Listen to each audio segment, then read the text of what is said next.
नमस्कार विद्यार्थी मित्रांनो, आज आपण सजीवातील जीवन प्रक्रिया भाग 2 या प्रकरणातील प्रजनन आणि एकपेशीय सजीवातील अलैंगिक प्रजनन या भागाचा अभ्यास या व्हिडिओमध्ये करणार आहोत। या ठिकाणी थोडे आठवा म्हणून काही प्रश्न दिलेले आहेत। या भागाचा तुम्ही पाठीमागील इयत्तेत अभ्यास केलेला आहे। चला तर मग पाहूया काय प्रश्न आहेत। पहिला प्रश्न, सजीवातील महत्त्वाच्या जीवन प्रक्रिया कोणत्या आहेत? तर सजीवामध्ये श्वसन, रक्ताभिसरण, पोषण, उत्सर्जन, प्रतिसाद आणि संवेदन अशा काही महत्त्वाच्या जीवन प्रक्रिया आपल्याला आढळून येतात। दुसरा प्रश्न, शरीरात ऊर्जा निर्मितीसाठी कोणकोणत्या जीवन प्रक्रिया आवश्यक आहेत? आपण आहारातून जे पदार्थ घेतो त्या पदार्थांच्या पचनाने तयार झालेल्या अन्नघटकांचे ऑक्सिडीकरण व्हावे लागते आणि ते ऑक्सिडीकरण होण्यासाठी श्वसन आणि रक्ताभिसरण या जीवन प्रक्रियांची नितांत आवश्यकता असते। पुढील तिसरा प्रश्न, पेशी विभाजनाचे प्रमुख प्रकार कोणते आहेत? त्यामध्ये काय फरक आहे? आता पेशी विभाजनाचे 2 प्रमुख प्रकार असतात, एक सूत्री विभाजन आणि दुसरे अर्धसूत्री विभाजन। याचा तुम्ही पाठीमागील प्रकरणामध्ये अभ्यास केला असेलच। तर सूत्री विभाजन प्रकारात गुणसूत्रांची संख्या बदलत नाही। एका जनक पेशीपासून 2 जन्य पेशी तयार होतात। अर्धसूत्री विभाजनात गुणसूत्रांची संख्या निम्मी होते। एका जनक पेशीपासून 4 जन्य पेशी तयार होतात। हा त्या 2 विभाजनामध्ये फरक आहे। चौथा प्रश्न, पेशी विभाजनात गुणसूत्रे कोणती भूमिका बजावतात? आता जनक पेशीतील DNA गुणसूत्रांच्या साहाय्याने जन्य पेशीमध्ये जातो। अनुवंशिक गुणधर्म पुढच्या पिढीत नेण्याची भूमिका गुणसूत्रे बजावतात। मागील इयत्तांमध्ये आपण विविध जीवन प्रक्रियांचा अभ्यास केलेला आहे। त्या सर्व जीवन प्रक्रिया म्हणजेच आत्ताच आपण पाहिले पोषण, श्वसन, रक्ताभिसरण, उत्सर्जन, संवेदन आणि प्रतिसाद या जीवन प्रक्रिया आहेत। या सजीवांच्या जीवनामध्ये अत्यंत महत्त्वाच्या आहेत। प्रत्येक सजीवाला जिवंत राहण्यासाठी या जीवन प्रक्रिया आवश्यक आहेत। या वेगवेगळ्या जीवन प्रक्रियांसारखीच अजून एक जीवन प्रक्रिया सजीवांमध्ये आढळते, ती म्हणजे प्रजनन। परंतु प्रजनन त्या सजीवाला जिवंत राहण्यासाठी उपयोगी नसते। तर तो सजीव ज्या प्रजातीचा आहे ती प्रजाती जिवंत ठेवण्यासाठी प्रजनन ही जीवन प्रक्रिया अत्यंत महत्त्वाची आहे। पहा, लक्षात आले का? सजीवाला जिवंत राहण्यासाठी पोषण, श्वसन, रक्ताभिसरण, उत्सर्जन, संवेदन आणि प्रतिसाद या जीवन प्रक्रियांची आवश्यकता असते। याशिवाय प्रजनन ही एक जीवन प्रक्रिया आहे, परंतु ही जीवन प्रक्रिया त्या सजीवाला जिवंत राहण्यासाठी उपयोगी नाही, तर त्या सजीवाची प्रजाती जिवंत राहण्यासाठी ही प्रक्रिया अत्यंत आवश्यक आहे। तर आपण या प्रकरणामध्ये प्रजननाचा अभ्यास करणार आहोत। निरीक्षण, शेजारील चित्रांचे निरीक्षण करा। त्या आधारे कोणती जीवन प्रक्रिया तुम्हाला लक्षात आली? आता पहा, शेजारच्या आकृतीमध्ये चित्र अ मध्ये काय दिलेलं आहे? तर शाकीय प्रजनन आहे। रोपाची फांदी लावल्यावर त्याला मुळे येऊन त्यापासून नवीन रोप तयार होताना दिसत आहे। चित्र ब मध्ये कोंबडी अंडी देताना दाखवलेली आहे। चित्र क मध्ये बी रुजून त्यापासून नवा अंकुर आणि नवे मूळ फुटलेले दिसत आहे। तर चित्र ड मध्ये सूत्री विभाजनासारखी प्रक्रिया दाखवण्यात आलेली आहे. या सर्व चित्रांच्या आधारे प्रजनन ही प्रक्रिया आपल्याला दिसून येते. सांगा पाहू, प्रजाती टिकून राहणे म्हणजे काय? आता प्रजाती टिकून राहणे म्हणजे काय? तर त्या प्रजातीने यशस्वी प्रजनन करून स्वतःसारखी संतती निर्माण करणे, जेणेकरून ती प्रजाती स्वतःचे अस्तित्व टिकून राहील. लक्षात आले का? एखाद्या प्रजातीने स्वतःचे अस्तित्व टिकून राहण्यासाठी प्रजनन करायचे आणि संतती निर्माण करायची, म्हणजे त्या प्रजातीचे अस्तित्व टिकून राहते. यालाच प्रजाती टिकून राहणे असे म्हणतात. दुसरा प्रश्न, एका सजीवापासून तयार झालेल्या त्याच प्रजातीचा दुसरा सजीव हा जनुकीयदृष्ट्या तंतोतंत पहिल्या सजीवासारखा असतो का? तर नाही, तंतोतंत तो सारखा असूच शकत नाही. एका सजीवापासून तयार झालेला त्याच प्रजातीचा दुसरा सजीव हा जनुकीयदृष्ट्या तंतोतंत पहिल्या सजीवासारखा नसतो. प्रत्येक पेशी विभाजनाच्या वेळी समजातीय गुणसूत्रामध्ये पारगती ही प्रक्रिया होते. आपण सजीवातील जीवन प्रक्रिया भाग 1 मध्ये पारगती म्हणजेच क्रॉसिंग हे अभ्यासले आहे. त्यामुळे जनुकांचा पुनঃसंयोग होतो. या कारणाने निर्माण होणारा सजीव वेगळा होतो. अलैंगिक प्रजननाने निर्माण होणारा सजीव मात्र जणकाप्रमाणे तंतोतंत साम्य दाखवतो. याचे कारण त्यामध्ये अलैंगिक प्रजननामध्ये नर आणि मादी या दोघांचा सहभाग नसतो. एकाच पेशीपासून प्रजनन होते. त्यामुळे त्या ठिकाणी अलैंगिक प्रजनन या प्रक्रियेमध्ये सजीव तंतोतंत आपल्या जणकाप्रमाणे असतो. पुढील प्रश्न, एकाच प्रजातीच्या 2 सजीवामध्ये तंतोतंत साम्य असणे किंवा नसणे हे कशावर अवलंबून असते? तर प्रजनन लैंगिक प्रकारचे आहे की अलैंगिक आहे? गुणसूत्रामध्ये पारगती किती होते? जनुकांचा पुनःसंयोग कितपत होतो?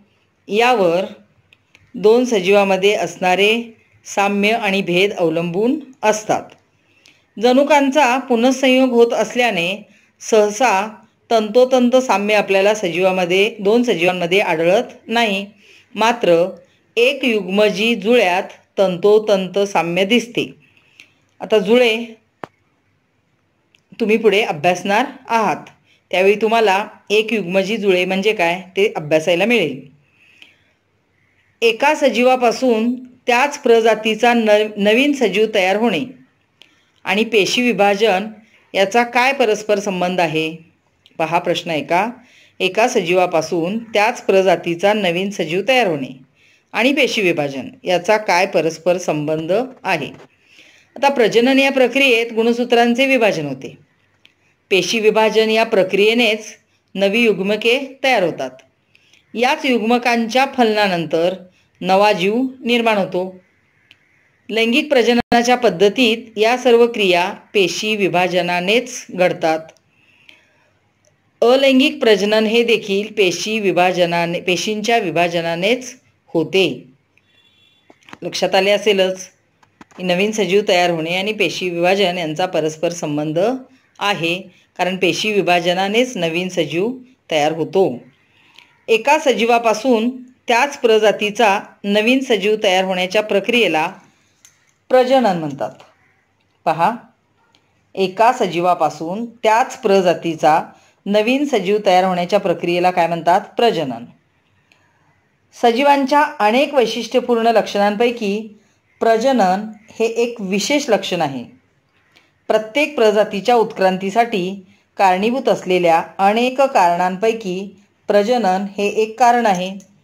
विद्यार्थी मित्रांनो, तुम्हाला माहीत असेल, आपण आंबे खाऊन आंब्याची कोय जर जमिनीमध्ये पुरली तर आंब्याचे रोप उगवून येते, म्हणजेच त्याचे काय झाले? प्रजनन झाले. तर आपली प्रजाती टिकवून ठेवण्यासाठी प्रजननाची आवश्यकता असते. अलैंगिक प्रजनन. आता प्रजननाचे 2 प्रकार आहेत, अलैंगिक आणि लैंगिक. तर आपण सुरुवातीला अलैंगिक प्रजनन म्हणजे काय ते पाहूया. युग्मक निर्मिती विना एखाद्या प्रजातीतील एकाच जीवाने अवलंबिलेली नवजात जीवनिर्मिती म्हणजेच अलैंगिक प्रजनन होय. अगदी थोडक्यात सांगायचे झाले तर अलैंगिक प्रजननामध्ये माता आणि पिता हे दोन युग्मक दोघांचा सहभाग नसतो. तर अलैंगिक प्रजनन हे एकाच जीवाच्या साहाय्याने होते. पहा, युग्मक निर्मितीविना म्हणजे अलैंगिक प्रजननामध्ये युग्मकाची निर्मिती होत नाही. एखाद्या प्रजातीतील एकाच जीवाने अवलंबिलेल्या नवजात जीवनिर्मिती प्रक्रिया म्हणजेच अलैंगिक प्रजनन. दोन भिन्न पेशींच्या संयोगाशिवाय घडून येणारे हे प्रजनन असल्यामुळे नवजात सजीव हा तंतोतंत मूळ सजीवासारखा असतो. आपण यापूर्वी पाहिले, अलैंगिक प्रजननामध्ये तयार होणारा नवजात सजीव हा तंतोतंत आपल्या जनकाप्रमाणे असतो. याचे कारण काय? तर दोन भिन्न पेशींच्या संयोगाशिवाय हे प्रजनन घडून येते. म्हणजेच एकाच जीवाकडून हे प्रजनन होते, त्यामुळे ते तंतोतंत जनकपेशीसारखा आढळतो. या प्रजननात केवळ एका जनकापासून नवीन जीवाची निर्मिती गुणसूत्री विभाजनाने होते. जननिक विचरणाचा अभाव हा अलैंगिक प्रजननाचा काय आहे? तोटा. तुम्हाला अलैंगिक प्रजननाचा तोटा आणि फायदा जर विचारला तर जननिक विचरणाचा अभाव हा अलैंगिक प्रजननाचा तोटा आहे, कारण यामध्ये एकाच जनकापासून नवीन जीवाची निर्मिती होते. तर वेगाने होणारे प्रजनन हा या पद्धतीचा काय आहे? फायदा आहे.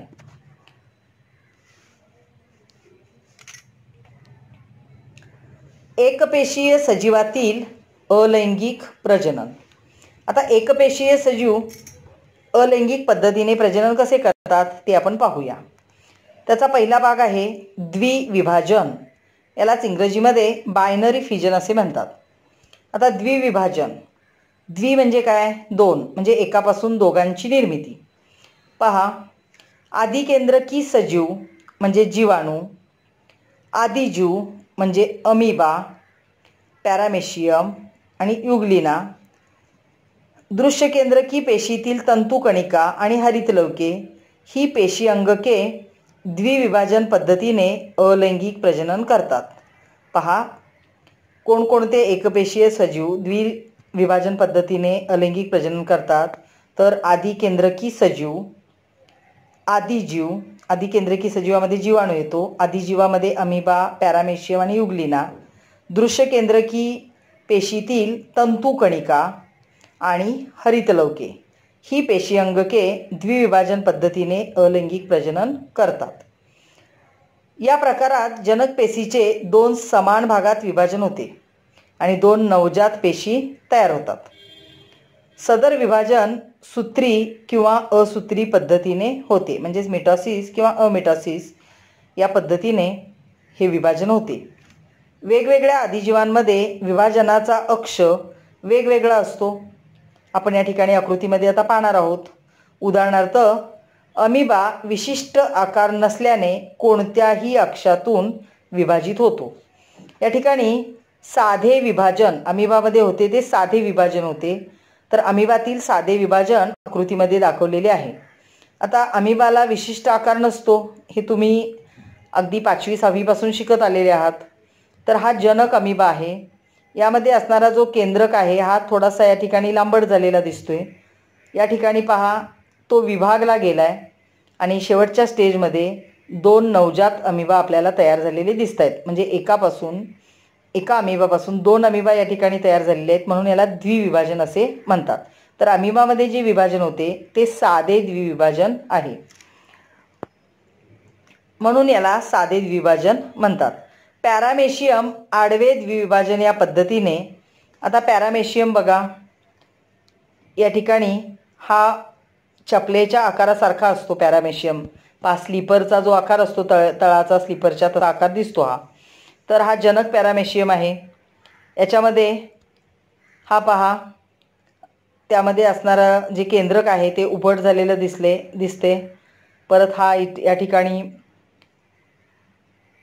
लांबट होऊन मधून तो आडवा विभागला गेलेला आहे आणि त्यापासून दोन पॅरामेशियम तयार झालेत आणि पुन्हा त्याचं नवजात पॅरामेशियममध्ये रूपांतर झालेलं आहे. तर हे केंद्रकाचे विभाजन आडवे होते, म्हणून पॅरामेशियममध्ये होणारे जे द्विविभाजन आहे ते आडवे द्विविभाजन आहे. तर युग्लिनामध्ये उभे द्विविभाजन या पद्धतीने विभाजित होतो. आता या ठिकाणी युग्लिना पहा, हा जनक युग्लिन आहे. या ठिकाणी ते केंद्रक दोन भागामध्ये एकमेकाला चिकटलेलंच आहे, पण दोन भाग दिसत आहेत. पुन्हा ते दोन भाग थोडेसे दूर झालेत, या ठिकाणी पूर्ण वेगळे झालेले दिसत आहेत आणि बरोबर उभा असा छेद होऊन दोन युग्लिना आपल्याला तयार झालेले दिसत आहेत. म्हणजेच युग्लिनामध्ये उभे द्विविभाजन होते, पॅरामेशियममध्ये आडवे द्विविभाजन होते, तर अमिबामध्ये साधे द्विविभाजन झालेले आपल्याला पाहायला मिळते. सजीवामध्ये द्विविभाजन शक्यतो अनुकूल परिस्थिती म्हणजेच मुबलक अन्न उपलब्ध असते तेव्हाच अवलंबले जाते. कारण प्रजनन होण्यासाठी अन्न आणि पाण्याची आवश्यकता आहे आणि जर मुबलक अन्न उपलब्ध असेल तरच या एकपेशीय सजीवांमध्ये द्विविभाजन या पद्धतीने प्रजनन होते, अन्यथा दुसऱ्या पद्धतीचा वापर केला जातो. दुसरी पद्धत आहे बहुविभाजन. अमिबा आणि तत्सम एकपेशीय अधिजीव प्रतिकूल वातावरणामध्ये बहुविभाजन पद्धतीने अलैंगिक प्रजनन करतात. म्हणजे अनुकूल वातावरण असेल तर द्विविभाजन होते आणि प्रतिकूल वातावरण असेल तर बहुविभाजन पद्धतीने अलैंगिक प्रजनन अधिजीव किंवा अमिबा करतात.